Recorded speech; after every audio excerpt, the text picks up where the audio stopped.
the SBOM from a supplier is their trade secret. It's their it's how they are making their product. That's how they're making their money. That's how that their revenue.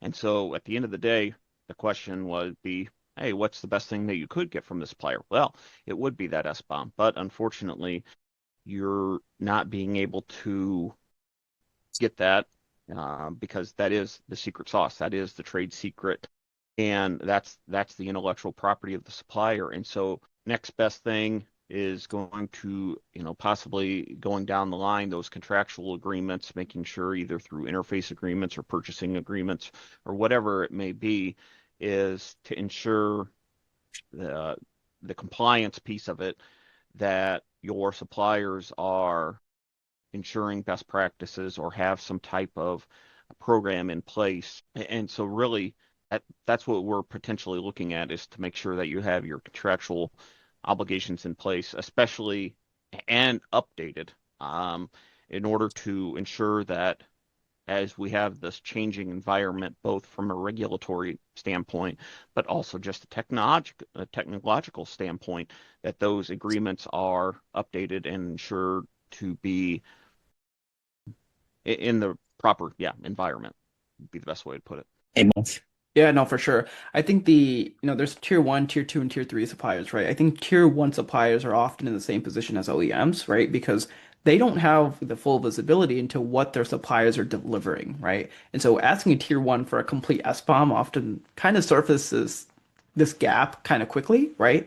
And I think the second thing here too is that contract language is really important. I know, Tyson, you being an attorney, you probably know contracts more than I do, but contract language is going to be really important here because I think it's the real level, right? The SBOM requirements that specify the format, like for example, if you're looking at SPDX, if you're looking at Cyclone DX, the depth of the transitive dependencies and as well as just the validation criteria are far more enforceable than just having vague language as, providing software inventory language, right? I think that specification of the ask really determines the quality of the answer from a lot of these tier ones and tier twos or tier threes.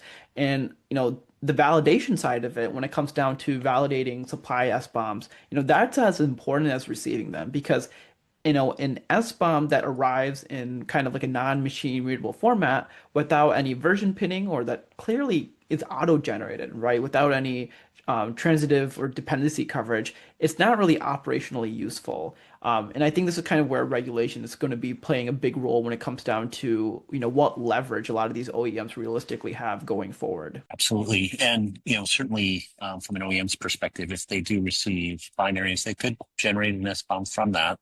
But with a tighter integration with their supply chain, getting a complete view, so you have a full view of those dependencies and you don't have false positives, there's always an opportunity to kind of boost transparency, boost communication, and reduce any complexity related to vulnerabilities that might be found down the roads.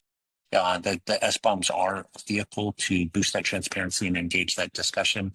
Well, any further discussion you have on the complexity of software supply chain? You're sitting in a really interesting spot here, so we'd love to see how you all think about it.